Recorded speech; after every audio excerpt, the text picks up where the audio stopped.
Oui Vincent, je suis sur l'un des toits terrasses de l'abbaye de Montmajour, un monument exceptionnel témoin de 8 siècles d'histoire et d'architecture. C'est aussi une bâtisse qui est en péril et qu'il est important de préserver, de restaurer. Je retrouve Armelle, administratrice du monument, pour nous en parler. Bonjour Armelle. Bonjour Louisa. Alors racontez-moi un peu l'histoire de cette abbaye exceptionnelle.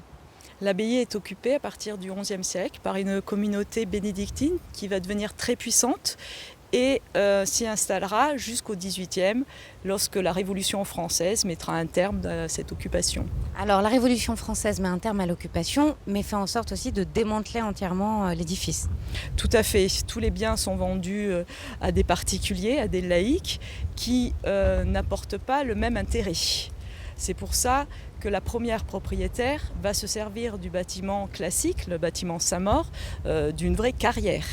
Pourtant, ce monument est exceptionnel parce qu'il nous raconte les époques à travers la pierre. Chaque siècle et style architectural est représenté dans cette abbaye. On peut y voir un art pré-roman avec l'ermitage Saint-Pierre. Derrière moi, on peut apercevoir cette haute tour défensive caractéristique du XIVe siècle. On peut retrouver au Palais d'Avignon, mais aussi d'un art du XIIe siècle caractéristique à l'art roman provençal dans la crypte. Et ça, on ne peut le voir nulle part ailleurs. Alors là, on se trouve sur le toit terrasse du bâtiment 18e siècle qu'on appelait le Palais des Moines et qui a été démantelé sans regret par son propriétaire parce qu'il se disait, des moines n'ont pas à vivre dans autant de luxe. En effet, Madame Châtelard, comme cette dernière s'appelait, trouvait ça scandaleux. Donc elle démantèle cheminée, grille et tout ce qui est escalier, dallage. Nous n'avons plus rien, il ne reste qu'une partie, un angle nord-ouest. Et ça fait partie aujourd'hui des urgences de restauration. En effet, un diagnostic révèle que les voûtes du 3e et 4e niveau vont s'effondrer très prochainement. Alors vous venez d'ouvrir une partie de l'abbaye qui est l'ermitage. Ça vous a pris 10 ans à restaurer. 10 ans parce que il fallait examiner comment le restaurer, parce que personne n'avait osé toucher à ce bâtiment unique en Europe. Alors il faut savoir que cet ermitage est à l'origine de cette abbaye, que j'ai très envie d'aller le découvrir. Allons-y, nous allons découvrir ensemble. Retrouvez-nous tout à l'heure à l'ermitage. Vincent, je suis au cœur de l'ermitage Saint-Pierre, le point de départ de l'abbaye de Montmajour. Et comme vous pouvez le voir tout autour de moi, il est dans un état de conservation remarquable. Les travaux ont coûté plus de 800 000 € aux monuments nationaux.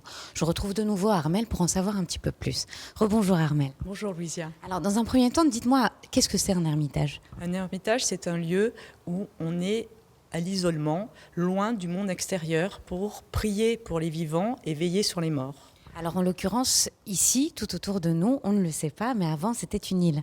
On accédait à l'abbaye par barque. Donc c'est pour ça qu'ils vont s'installer au bas de l'abbaye, facilement accessible. Alors, les travaux de restauration qui sont remarquables ont permis de révéler des détails architecturaux rares et précieux. En effet, ici, dans ce petit ermitage, on a 12 chapiteaux qui caractérisent l'art pré-roman, avec des motifs soit végétaux, qui sont des feuilles d'acanthe, comme ici, qui rappellent l'art antique, mais aussi des motifs géométriques qui rappellent l'art carolingien. Alors, qu'est-ce que ça vous fait à vous de contribuer à préserver ce patrimoine ? C'est un sentiment exceptionnel, parce que quand on réouvre ce petit espace, on va pouvoir imaginer la vie de ces moines reclus, mais qui vont aménager des espaces dans la roche, dans cet espace troglodyte, avec des petits bancs, on les imagine célébrer des offices et prier. Et c'est vrai qu'il y a une vraie émotion quand on est dans ce lieu. Merci beaucoup Armelle. Avant de partir, je vais vous montrer quelque chose. On se rend vraiment compte du quotidien de ces moines. On traverse ce couloir très étroit et là on arrive dans un espace qui n'est autre que le dortoir de ces moines. Il faut vous imaginer ici une dizaine de moines sur des paillasses de manière très sommaire, serrés les uns contre les autres pour se tenir chaud et pour passer la nuit. Alors vraiment, cette abbaye de Montmajour est un lieu incontournable qu'il faut venir visiter. Et puis, je pense que c'est important quand même qu'on contribue à préserver ce patrimoine unique.